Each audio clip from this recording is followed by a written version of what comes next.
When Okay. I work with somebody who's got a traumatic event, I'll tell them on the front end, hey, look, I don't need details. This isn't talk therapy.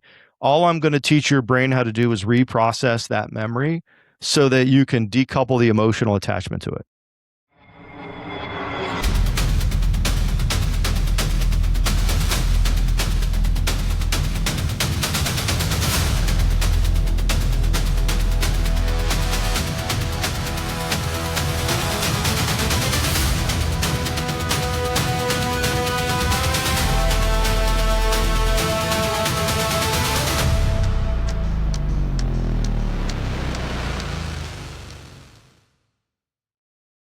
Hey, it's Lou Pimber, author of the book Breaking Badly. Welcome to Lou Pimber Speaks today. I have a very special guest today, very special guest. Gentlemen, I got to know a little bit over some time, and I think you're going to find his message, the organization he's a part of, helpful to you, or maybe someone you might know. And by the way, I'm always looking for people whose stories I can share because I believe you got a story worth sharing. Maybe there's a book in you. Maybe there's a story. Who knows? Maybe a podcast interview in the future. If you know anyone, shoot me a message, loopimber@gmail. Let us talk to you, find out who you are. Maybe you're famous or maybe you're infamous. Either way, let's share it, man. Let's hear it. Now let's get back to our guest here, Mr. Dan Jarvis. Welcome, Mr. Dan Jarvis. How you doing today, bud? Lou, I'm doing better than I should be. Thank you for the invitation. Right on, man. And you're with Healing the Hero, right? Yes, sir. Yep. Tell me Healing about here. Healing the Hero. What is it doing? And uh, when was it founded? Uh, I've been in the nonprofit space since April 2018. We founded Healing the Hero in April of 2024. So Okay. we're actually a faith-based ministry, but that's not a requirement to come through the program. And what we're doing is we have developed a pretty cool technique that'll actually diffuse or decouple emotions that are connected to traumatic memories or significant emotional events. So you God, can, yeah, you can take somebody who's got full-blown PTSD, depression, anxiety, and typically within 3 or 4 sessions with them, there are no more symptoms. They're back to the man. baseline what they used to be. I want to hear more about it. But before we do that, so Dan Jarvis, how did you get involved in this? I believe you were in the military. I can tell by the ribbons in the back, and I believe you were in law enforcement as well, right? So we've got some things in common, man. Very nice to Yeah, meet you. man. Yeah, nice to meet you too. Yeah, my military career was United States Army. I was a combat infantryman. I deployed to Iraq and Afghanistan as an infantry squad leader. It was kind of funny how my Army journey started. My father was career Navy, right? So Mm. he did 22 years in the Navy. And, when I was 17 in high school, he's like, you got two choices. You can start paying rent or you could join the military because I don't have money for college. And I'm like every other 17-year-old that I knew everything. I'm like, well, the last thing I'm going to do is pay rent to live in this house. Are you kidding me? So I'm like, I'll show my Rent. dad. I went down and talked to the Army recruiter. It was funny because the recruiter came to my house and I didn't even tell my parents that because I was 17, I had to have parental consent. And the recruiter shows up and my dad was just like the nicest human being on the planet. And I'm like, what's going on here? Who is this guy? So who is this guy? My whole purpose of the Army, I wanted to piss him off because he was a career Navy guy. But he took it way better than I hoped he would. So then, Wow. 6 weeks after high school, I was in Fort Benning, Georgia, doing infantry basic training. Yeah. One station unit training, so it was basic training with infantry training after that. What So year that was was that? that was 1988. Matter of fact, it was July of 1988. 38 years ago, which is crazy. Wow. Just means I'm getting old. So, but that was kind of like the start of my Army career. I did the Army College Fund. I actually ended my first term of service right before Saddam invaded Kuwait.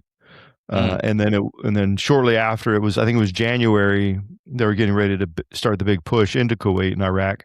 And then I got recalled to active duty. It was the first individual ready reserve call up that we've ever done in America. And Yeah. that was very short lived. That war lasted about 100 hours. And I Right. was back on active duty for about 6 weeks. And then it was, you guys are done. Thank you for your service. Go home now. And I'm like, okay. But yeah, that was the start of my Army career. Um, went to college after that first Gulf War, and I got a degree in criminology, and then I went into law enforcement and started working for the Polk County Sheriff's Office in Central Florida. Anybody might know the infamous Grady Judd. That's the sheriff there right now. Yeah. But so I did that for 4 more years, and then it wasn't too long after 9/11. Man, I was conflicted. I wanted to fight. I wanted to take it to the enemy, and I decided to re-enlist. And at 34, I went back all the way back through basic training again, Oh, you did and basic training again. they made me do it twice, so I had to do it That's again. It was awesome. Yeah, I had a 12-year break in service. The funny thing about that, Lou, and I don't know how old were you when you went through, but at 34, going through with a bunch of 18, 19-year-old kids, man, I wanted Yes. to kill I wanted to kill half of them, but Yes. they're just growing, just developing their own senses of who they Right. were. But yeah, I did. Went back, and that's when I deployed to Iraq. First time was in 2006, and that was the illustrious 15-month deployment. Originally it was slotted for 12 months, and then we got extended during the surge. So So let me it was a ask you pretty something. You went in at 18 and then came did a short reactivation for due to Desert Storm, and then you went to school and you were a cop for a while and decided to go back into the military. Yep, that's exactly the Okay, order of so it. they had you go back to basic training. Just a little side note to you, I tried doing that, but they said unless I had, I was too old now. Basically, I needed at least 12 years of service before my Okay. 862. So I was Yeah, trying to well, break a record, the oldest guy there. yeah, it was entertaining at 34 going back through. I will tell you this, it was a lot, I think, physically a lot easier when I was 17 going through, just because Okay. your body can recover, but mentally, 34, it was just like, man, you're playing the games, they're games, you know, half these kids are ready to, jump off the second story balcony, and it's like, guys, this is easy, man. This is easy. But Yeah, yeah. I remember that. I remember my wall locker combination still. I remember certain smells. Pine Sol brings me back so many memories. Mhm. Concrete floors, polished concrete floors were a thing. But I wouldn't trade it for anything in the world, man. I was very grateful for that. Um, so you then were you in a did you go back to active duty military? Were you in an Army National Guard reserve unit on active orders, or what happened? No, I went straight back active duty. Okay, so I you wanted to left be I police want work. Yeah, I left law enforcement, and I went, straight back active duty, and, made rank fairly quickly. I was pretty mature, but, that first deployment to Iraq, man, I'll tell you what, nothing can prepare you for actual warfare. I was with the Wolfhounds, the 27th Infantry Regiment. We were stationed out in Schofield Barracks, Hawaii. So just quite a lot of history with that unit.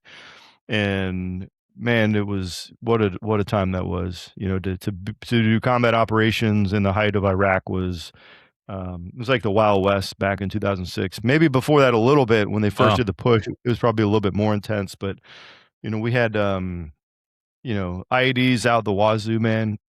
Half of our missions were route clearance, escorting EOD. For an infantry battalion of about 750, we lost 17 Americans and one interpreter in that deployment, Wow. that were killed in action. But yeah, it was a fairly kinetic fight back then, and a lot of direct fire, a lot of indirect fire, a lot of IEDs. We even had one significant complex ambush on one of the battle positions that we had that it turned into almost what could have been catastrophic, where they brought in an IED on the backside of the compound. It was a vehicle-borne IED in a dump truck. So we had a dump truck with, I think they said there was about 1,600 pounds of homemade explosives, 400 pounds of propane, and Jeez. the back of the truck was full of gravel. So it would have been like a massive claymore had it detonated, Yeah. and that we were able to stop it. And but that was like complex RPGs, indirect fire, mortar rounds, machine gun fire. and it was yeah, it was a pretty intense moment. It was one of the, it made actually made the Stars and Stripes. They did a big article on it because Really? at the time it was the largest vehicle-borne IED that Iraq had ever seen. I think the 82nd encounter one that was a little bit bigger, that was a catastrophic kill on a platoon. But they, if that thing had gone off, it would have probably leveled the entire facility that we were staying And, in. We were and just tell me staying again, in a how it is you guys stopped it? What happened? um they did a complex attack where they were launching mortar rounds and they were walking rounds in on us. They were firing RPGs directly at the building. They had machine gun fire coming from multiple directions. So they were trying to keep us engaged in the firefight. And then in the back of the compound where we had the serpentine with the tetrahedrons, there's like a little S curve that they had to get through. One of the machine gunners saw it coming in the back, and they called the target out, and basically it was it made it right to the backside berm, and we ended up stopping it. There was three men in it. The saving grace was the wire from the command wire from the front of the truck into the bed of the truck got severed during the firefight, so there was no way for the signal to get through. But Wow. when the EOD guys exploited it, and they found, they took everything out of it, they had to do three separate control debts on it. They couldn't do a control debt with the whole thing because it was that much explosive. Wow. So it Now, was pretty wild. how did you discover that it was there? After the firefight, after the dust settled, or when did you discover it? Well, we were in a house, so you got to imagine this was one of the Saddam loyalist houses that was under construction. So the back side of it was open. It was just basically a concrete shell, which made for a perfect fighting position. It was just at the end of route transit. It was like a blocking position, to prevent people from getting the city all the way back to the forward operating base, which was Fob Yeah. McHenry. And we had intel that there was going to be a VBIED, vehicle-borne IED, that was going to hit the facility. So there was a little bit of anticipation, but it was just Moro was one of our gunners. He was on the M240 Bravo, saw it coming in the backside because we're engaged with firefights on the other side of the building, and then they traversed, the security on it, and it was small arms fire and M203s that were able to stop it. It actually made it right to the berm entry to the back way, and the vehicle actually ran into the berm and basically caught fire, burned, and they killed the three occupants of it. Wow. But all in all, Wow. that day, I think we killed about 15 Iraqi insurgents at that one specific firefight. Wow. But yeah, that was That it would was have pretty been a wild. mess had that truck made it through. None of us would have survived that. So Yeah, that would they, have been a they mess. That would have been a big mess. And so it was a 15-month deployment. And what was your role? Were you as a were you staff sergeant? Were you in a yeah, supervisory role?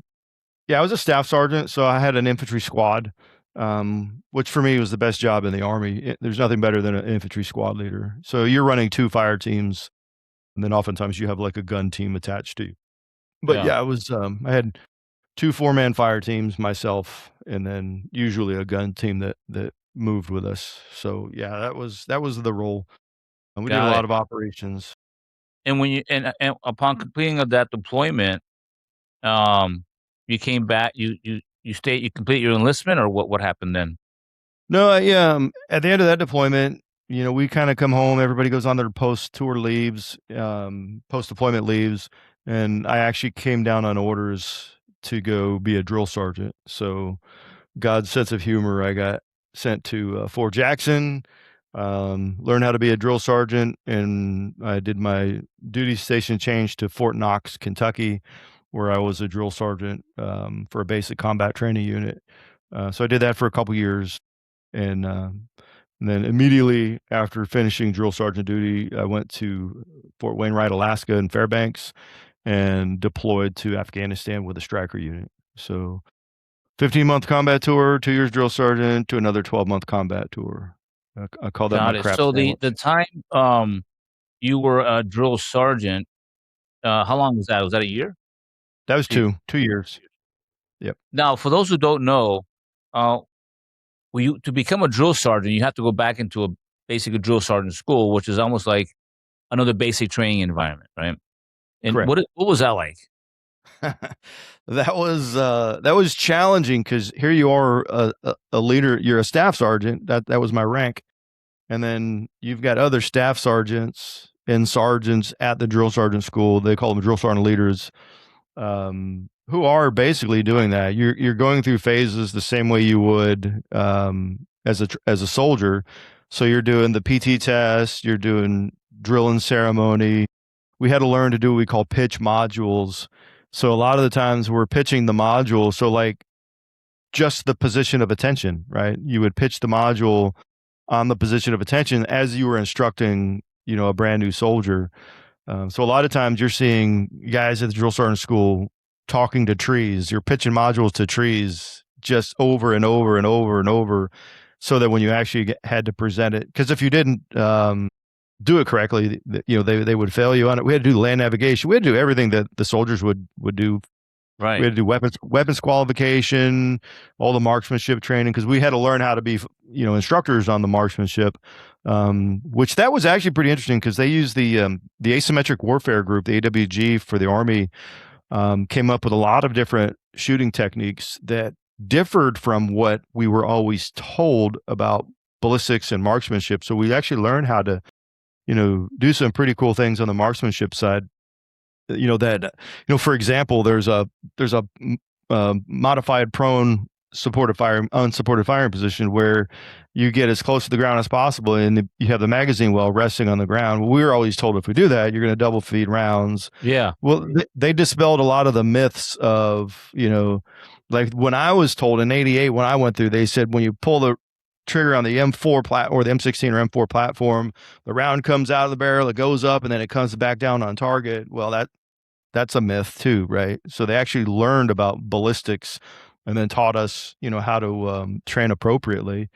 And it was pretty cool. It was pretty interesting stuff. Things that the regular Army struggled to allow us to implement when we got back to Fort Knox, right? Because the Mm. regular So Army didn't get trained to do that. when you go to drill sergeant school, basically they're teaching you to master the basics. Correct. You're Yeah. mastering the basics. Yeah. Yeah. That makes a lot of sense. You're mastering the skill level 1 and 2, which I always say becoming a drill sergeant made me a really good non-commissioned officer, Yeah. because I had a full grasp of skill level 1 and 2 where you could teach it and instruct it, and that's the other part of what they do is you have small groups. So they teach you how to instruct with small groups.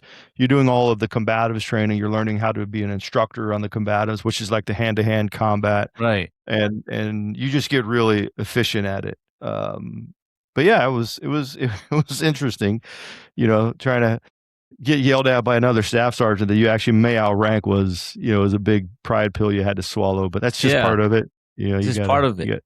it's part of That's it. awesome, man. That's Once you realize it's a game, it's just part of the game. But Yeah, it's such a fun game.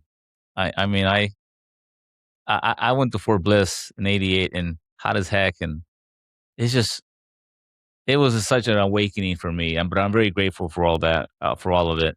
Now, how long was your enlistment when you completed your well, the service? first enlistment was 2 years, and then the brief recall during Desert Storm, and my second enlistment was 10 years. So I did another 10 years from 2004 to 14. And Got it. yeah, it was I always tell everybody I got medically retired it was in that 2014 drawdown where Barack Obama wanted to get us to the pre-World War I numbers, and being that in my 40s at that point, um, and then having to deal with the physical issues that you're like a pro athlete with no off season. So I'd already had a surgery on my left knee, my right shoulder, Yeah. and it was a coin toss on my third surgery. I was like, well, if I do this, man, am I gonna get retired or what? So I had to do it because I was in so much pain all the time. After my third surgery, that's when they said it's time for you to go. We need your slot for a healthy staff sergeant or a sergeant first class, but And which I what you do? get. You go back to police work, or what happened? Yeah, so one of my wounded warriors in Afghanistan, it's kind of interesting. One of my wounded warriors in Afghanistan, his dad was the elected sheriff of Seminole County.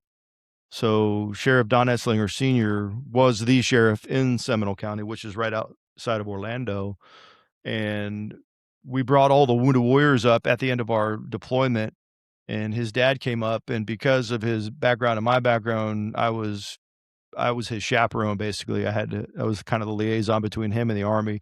So I made sure his dad got everywhere he needed to go, got to our final ball, and he was like, "Hey, Danny, you ever think about going back in law enforcement?" Because he knew I was going to be getting out, and Yeah. I hadn't thought about it. It wasn't until he had suggested it that I even realized, well, shoot, that could be an option.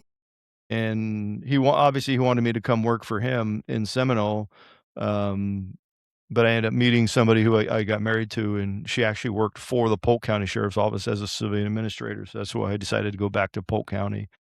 So I went back to Polk, and then did a couple more years. Had a lot of physical issues because of like I had spinal stenosis, which is the bundling of the nerves in the back were bunched and caused a lot of sciatic issues from the gun belt because obviously the Yeah. duty belt is just compressing on that part of your body. Yeah. But but yeah, it was kind of I went army, law enforcement, back to the army, back to law enforcement. So and now I'm in the nonprofit space. Good times, man. Um, yeah, it's good times. Let me ask you this. So you're now a representative with Healing the Heroes, right? Healing the Hero organization, Mhm. and um, what is your role there? So I'm the board president. I'm the founder of the organization. So we're pretty much typically we're all volunteer right now until we get to Okay. the point where we can have like paid staff, which that won't be me. I'm just going to remain on the board. But uh, I'm doing a lot of research, so I do a lot of travel. We're doing research out of Arizona State University with the trauma resiliency protocol. And so we're doing EEG brain scans so you can actually see what the brain looks like through a device. It's by Firefly Neuroscience. It's called the EVOC system, where it's an 18-channel EEG, so you can put the cap on your head. So if you've ever done a sleep study, they put the EEGs on. They get brain wave readings, so you can see what the brain looks like. So we're Yeah. doing a baseline. We're doing a baseline set of scores on their PTS score for it's called the PCL5, the GAD, which is for general anxiety, the GAD-7, and the PHQ is a patient health questionnaire 9 is the for major depressive. So we're able to get their symptoms for PTSD, depression, and anxiety, but we can also Okay. see that. We can see the brain scan correlating to their scores, and that's more objective measurements.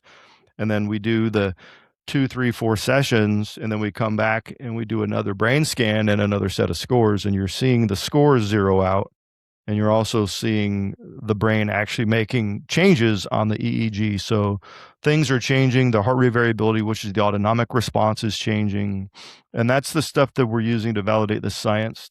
Because eventually we wanted to be in what's called an evidence-based practice. Currently it's got about 6 different evidence-based practices mixed into one. So I guess the term is it's deeply rooted in evidence-based practices. Once we have a randomized controlled trial study completed, then we'll be what's called evidence-based. So we have the Arizona State, we're probably going to have 2 studies out of ASU, and then the next one is going to be San Diego State University, and that one's going to be the RCT with their IRB, and that's going to be using corrections officers Mm, primarily out of the Cook County Jail in Chicago. So got it. that'll be a really big study for us. So Yeah. So let's talk about this whole post traumatic stress thing, right? It's been around obviously since probably the Civil War, maybe even before that, obviously, right? What exactly is it? Based on your definition, how do you define it? Um, your experience with it and your experience helping others with it. So you're right. It's been around for quite a while. The problem is we've kept changing the name of it, right? Right. The terms shell shock, battle fatigue, combat stress, those are all things that were used to identify these issues in warfare. Um, and had they just kept it one thing and just focused on that one thing, we probably would have solved the problem a lot sooner. It wasn't until on the heels of the Vietnam War in the early, I think it was around 1983, 84, they actually called it post-traumatic stress disorder for the very first time. Got it. Um, so I had a great conversation with the Dr. Frank Ochberg. He's a psychiatrist. He was one of the original editors of the Diagnostic and Statistic Manual 3. He was the one that said once they called it PTSD, they realized they did a disservice because they immediately stigmatized it by calling it a Yeah. disorder. So my definition is going to be a little bit different than what maybe a psychiatrist might say, because a lot of the clinical world will look at it as a psychological disorder when the reality is it's a neurological injury. You got to think of the nervous system is there to protect us, right? Survival of the species, that's the amygdala. That's the fight, flight, freeze, fawn, feeding part of the Right. human brain. So amygdala, it's I think it's about the size of an almond, and it's in the back of the right at the base of the brainstem on both sides. Whenever an event happens, the amygdala activates.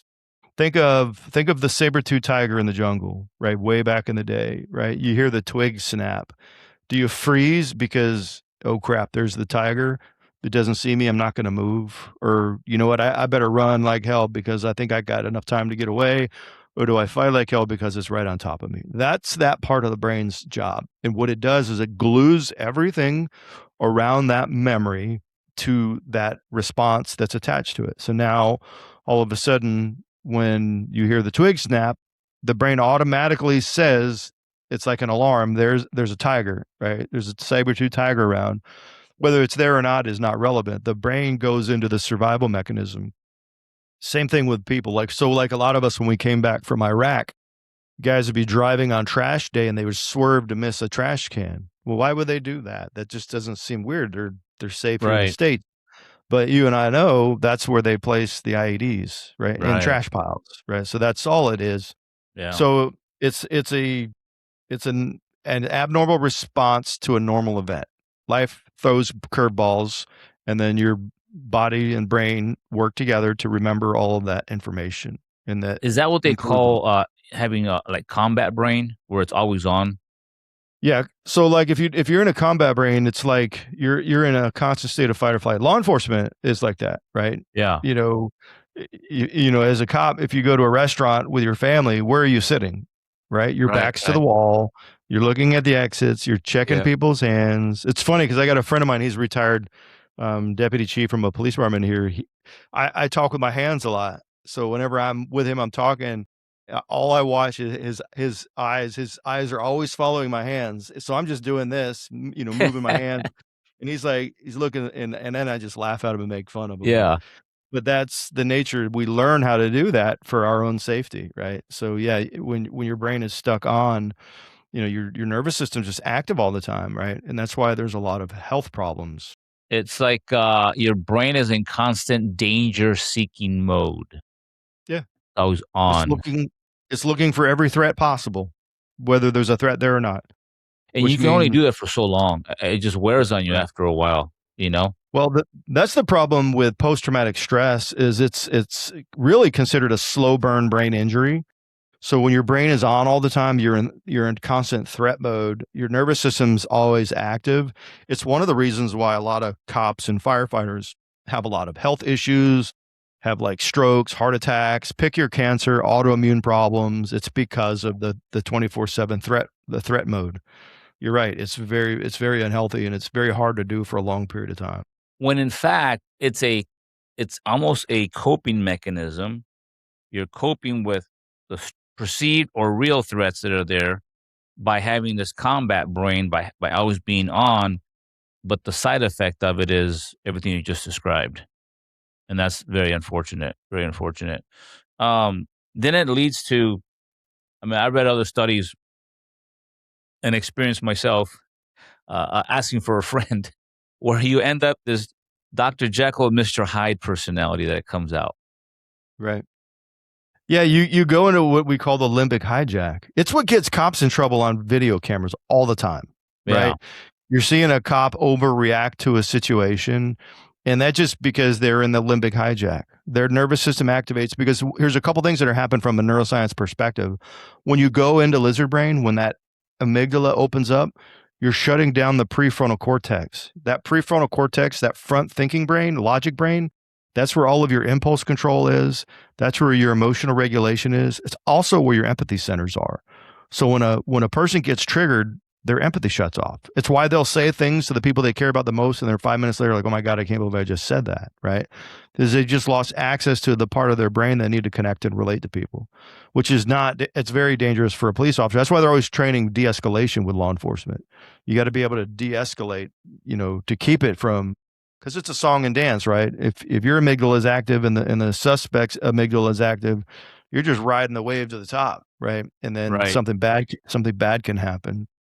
So yeah, you got to learn to shut that part of the brain down. What are some of the coping mechanisms that you help people, you share with folks so they can deal with that? Well, we don't like coping mechanisms because coping means you're still dealing with it. But like for me, Hiding it. my coping, it's masking the problem. So my Okay. coping mechanism was alcohol, right? Okay. Okay. So, right, and it's socially acceptable, it's readily available, and it's a central nervous system depressant. So, if you have PTSD, right, which is the highest form of anxiety that you can get, your nervous system's on. The alcohol calms the nervous system. So, you might be in an elevated fight or flight, drink 5, 6 beers, 6 glasses of wine, whatever your pleasure is, and it calms that part of the nervous system down, and it works, right? Then Right. we sleep, we pass out, we do whatever, but we never really process. So, techniques that we like to do while people are going through the healing is we teach them how to do breath work, right? Because breath work is, you can do what's called box breathing, or you can do what's called the physiological sigh. So box breathing would be a 4-second inhale, a 4-second hold, a 4-second exhale. As you exhale, you press belly to spine, which is massaging that vagus nerve, that 10th cranial nerve, which is You're right. sending the signals. And the breath work can reduce cortisol by about 40%, just by getting your breathing under control. That's a technique. We also teach people how to look for the good stuff, right? Because your brain is a filter. So a technique that you can do for hunting the good stuff would be looking for the good things that happen throughout the day. Because what happens is, I'll give you an example and you'll relate. If you're in a patrol car and your alert tone goes off, either a hot call is coming out or a hot bolo will be on lookout, and they'll Right. bolo a very specific vehicle that's not common, that would maybe have been involved with a carjacking, and then all of a sudden you see 3 of those vehicles. Like, where do these cars come from, right? Because that Right. filter in the brain shifted to something high risk or of importance, and you Makes start sense. looking for it. So we teach guys, hey, at the end of the day, because we tend to get into these negative focused mindsets when we have PTS, we're always looking for the threat and the danger. We're missing the good stuff. The good stuff's happening. We're just not able to see it. So when you get them, hey, we'll tell them at night before you go to bed, write the 3 best things that happened to you today, and maybe a little sentence why you think it happened. And then when Got you it. wake up the next morning, read it. And what you'll start to do is you'll start to train the brain. It's called the reticular activating system, the RAS. And you can YouTube stuff on the RAS. What you think about, you bring about, right? So Very true. if you get somebody thinking about the positive things that they would have missed, now all of a sudden, over about a 2-week window, that meter, the brain is going to start looking for the positive things because it now knows it's got to make a note of it. Right. So all of a sudden, you're looking for the positive things and you're getting people into a more positive mindset and thinking about better things versus the bad stuff. So, how, number one, 2 things. How do you get a cop? At which point do you teach these things to first responders, cops, soldiers, etcetera, right? And then number 2, if the job is to find all the bad and identify danger signs, danger cues, what's the fine line, you know? Well, it's all training, right? So I tell people all the time, if you're in threat mode all the time, you're going to see a threat everywhere, right? Right. If everything is if your brain is functioning as a sledgehammer for protection, everything becomes a nail, right? Right. So if you can shut off that fight or flight mechanism to the root cause injuries, it's not going to eliminate their ability to see the threats, right? Okay. It's just going to allow the nervous system to calm down so that they can actually recover and have more function on the frontal cortex. Because if you're in threat mode and you're in lizard brain, we'll use it in an efficiency, right? So one of the things that we measure on the brain scans are global scores, which is a self-report efficiency. How efficient am I functioning? right? We had an Iraq War veteran in 2005. He was in Iraq. Unfortunately, he shot and killed a 5-year-old in combat, not because he wanted to, because of fog of war kind of stuff. And he had a 5-year-old at home. Well, he's been in lizard brain his whole post Iraq career, right? So one of the thing his function was about 33%. That's how efficient his brain was operating. It makes sense because if you're here all the time in the amygdala, your frontal lobe is shut off all the time. Right. So we did 3 sessions with him, and this was a gentleman who was actively suicidal. 3 sessions with him, his PTSD scores went to 0, anxiety, depression went to 0, and then that global score went to from 33 to 91%, which means he's got more access to that thinking brain. So the Got fine it. line is you don't want to be in lizard brain. You only want to be in lizard brain during the moment of survival, right? Because that's where you get that tunnel vision and everything comes to the threat that's in front of you, right? But if you're there all the time, you're missing all the threats on the flanks. Can you describe for those who don't know or who've heard for the first time lizard brain? What does that mean? So lizard brain is what they call the reptilian brain. That's the survival. That's just basically your nervous system, your amygdala, right?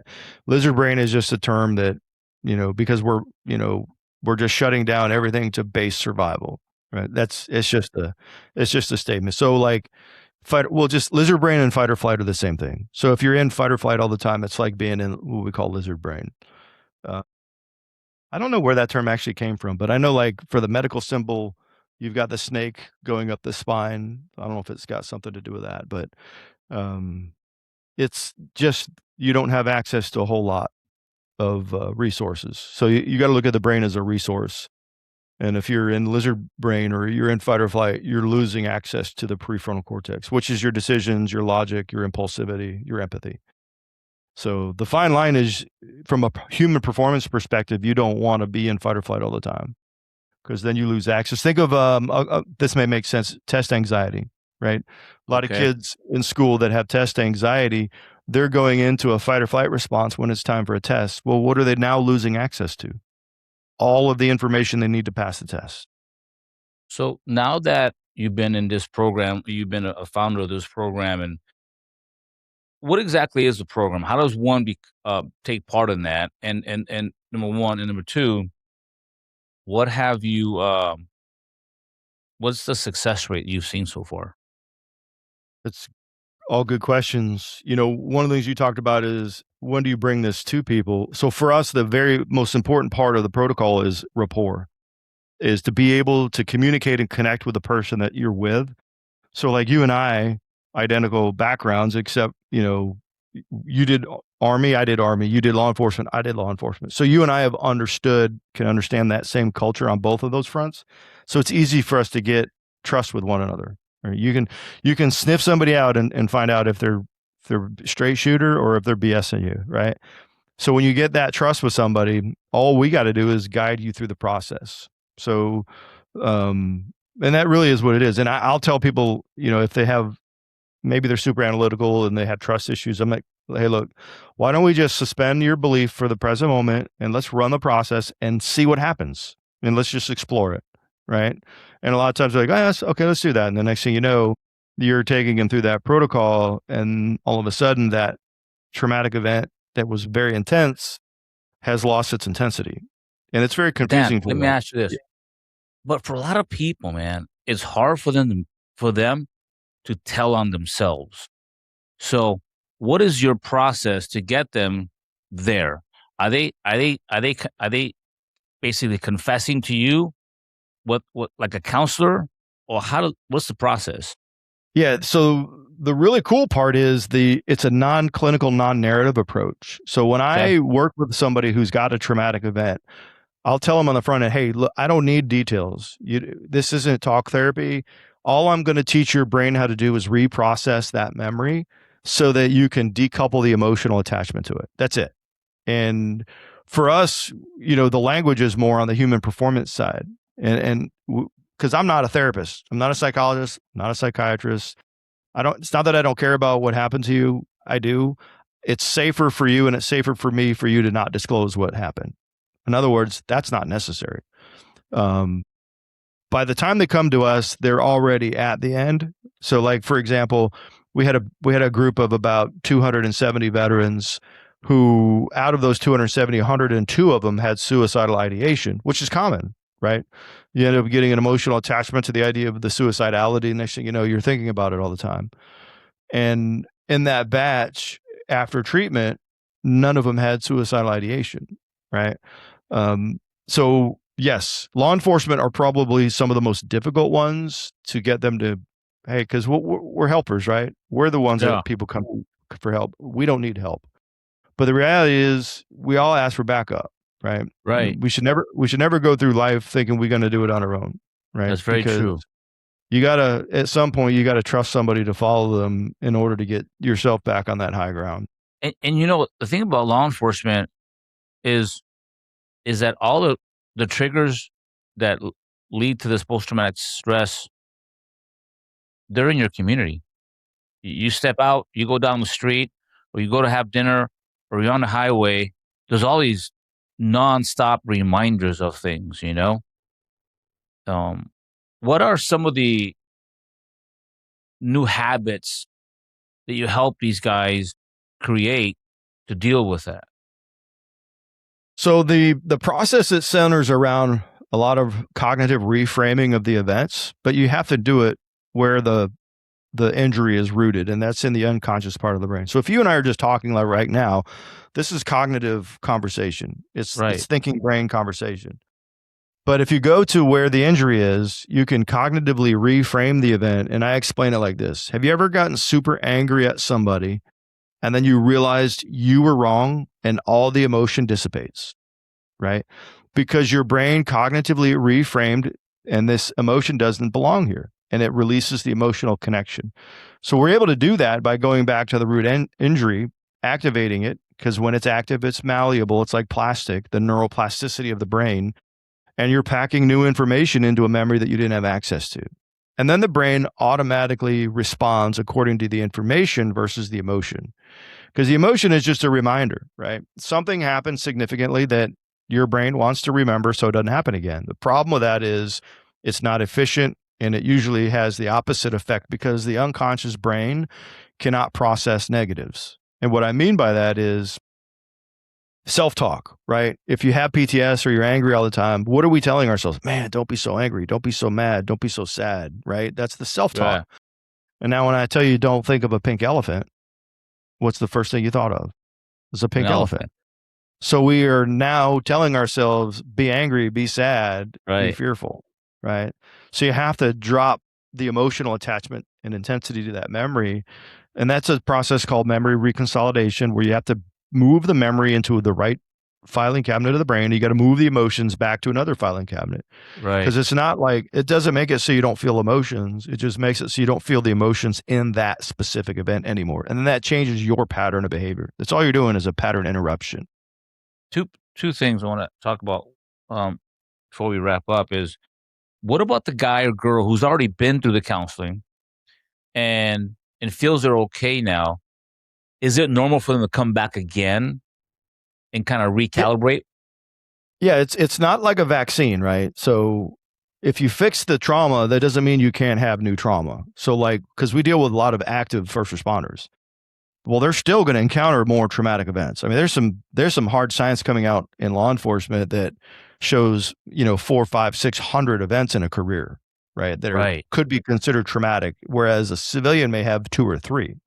So you're going to experience more things. Your brain is going to learn how to process differently. So you'll actually, if you can get people sleeping normally, the brain will process out. But sometimes, I have one of my guys, he's a captain for the Sarasota Fire Department. And every once in a while, he'll call me up and say, "Hey man, it's been a rough couple months. Can you carve out some time?" And they'll just come back through. And then you just attack the new stuff as it comes and kind of reset their baseline again. So yeah, it's not uncommon to have to come back, right? so you Things guys are happen. like Right? emotional personal trainers for hire, basically. Well, yeah, human performance coaches is what I like. Yeah, I love It's it, like, man. how do how do you On get, call. yeah, and that's the cool part. And I can't wait till we're able to leverage it with technology, because that's coming Yeah. soon too. But yeah, it's just, how do you turn off the emotion, right? So like, and maybe your audience will understand this, and I'll just kind of guide somebody through it. Like if you were to think about something that was bad in your life that happened, and if you're in the memory, like you're seeing it through your own eyes, that's called association. A lot of us get what's called numbness because we disassociate. We look at things from a third person perspective. So disassociation has always been considered bad in the mental health world. But what we do is we'll use that disassociation to your advantage and then have you reassociate, right? Because you don't want them floating out looking at life from the ceiling fan point of view. You want them to be able to see inside their own eyes because otherwise they're going to miss all the good stuff, right? The happy Right. times with the kids and the baseball games and whatever and weddings, and they're going to miss the fun stuff. Depression But sets in.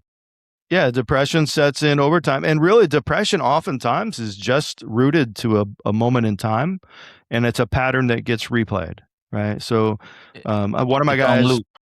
it's on loop. Yeah, you're running a feedback loop, right? So I had one of my guys, and it took a long time to get me. We were in Iraq together. He was our radio operator, and he's now, I think he's a major in the Army. He went to the officer side, and we met up a few years ago and had dinner, and and then he was like, would you do it with me? I said, dude, I thought you would never ask, man, because I'd always talked at one, and I did one session, and it was something that happened to him when he was 16. I have no idea what it was Mm. that caused significant depression for him. It just made him stay on the sad loop, right? And then I saw him like 7 or 8 months later, came down to Florida. He was over in Tampa Bay area, and met him and his wife. She was a Marine Corps officer. He was an Army officer. And she was like, man, how did you do that?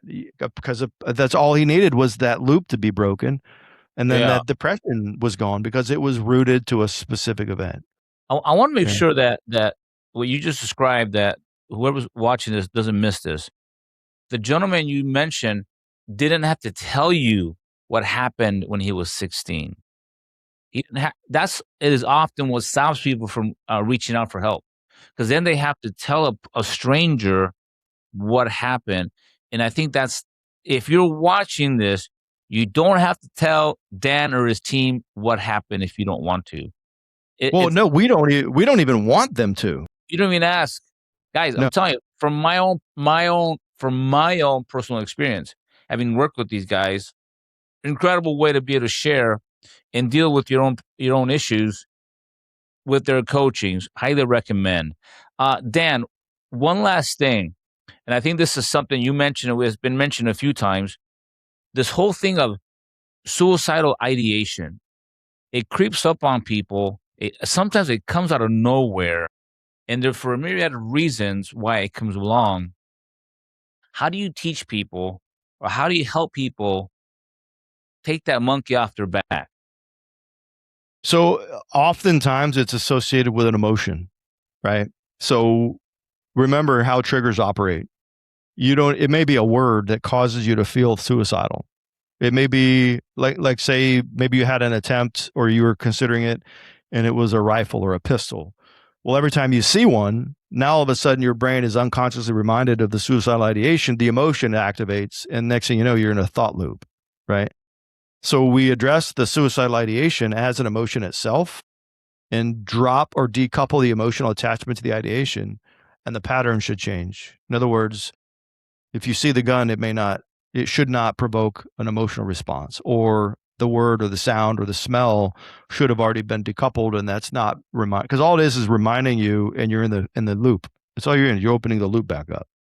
So when But you then, drop, why is it though that men and women who are brave soldiers, law enforcement officers, why do they turn to the gun like that?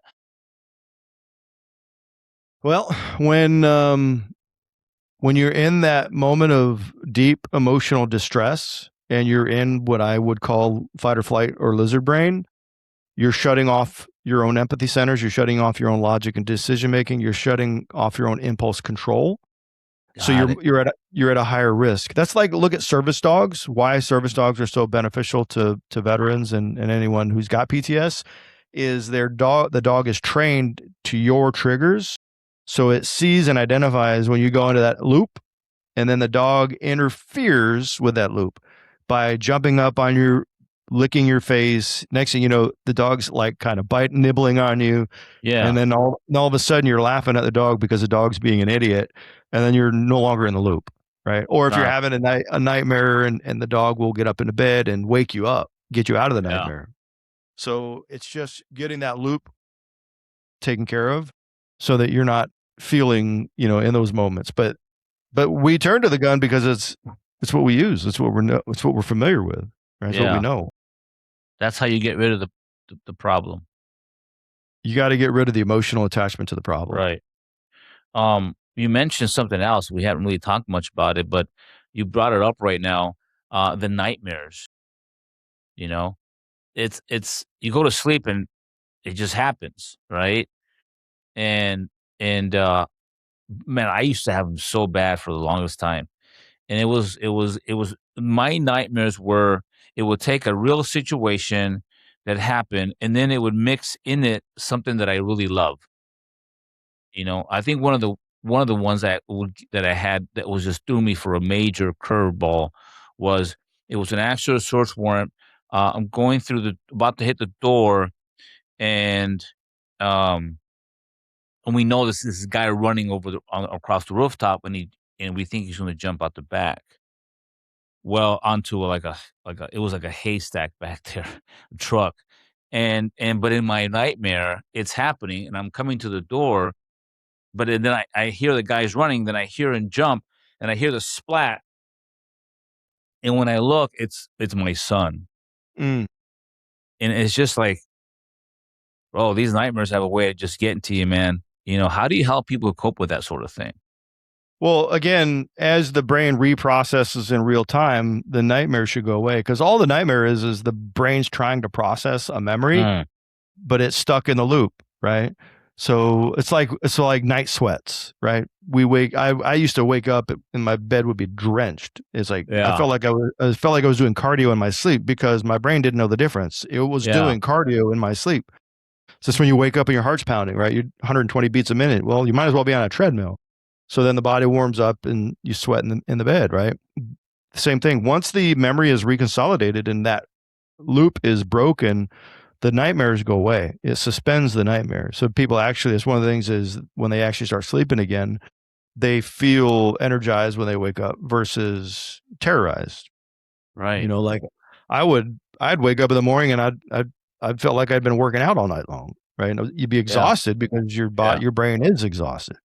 So yeah. once the memories reconciliate, the nightmares should go away. I love it, man. Dan, so much we can talk about in this topic. I admire all the research your group has done and all the work you've done to help people. I've met with these guys. They've helped me process stuff. I'm very grateful for you guys. I refer people your way. Where can people find you, Dan? Where can they find your organization? You go to the website healingthehero.org and there's a blue button that says heal here. Push that button and then Tammy will be in touch with you very shortly. There's not a wait list. We just pair you up with a right peer coach. And then whenever your schedules match up, you do your sessions. And usually it's 2 to 3, maybe 4 sessions, and then you're done. You go back and do life again. Got it. I want to thank the person who referred me to you guys, Mel. She's a connector of people. So I'm grateful to you for Mel for connecting us.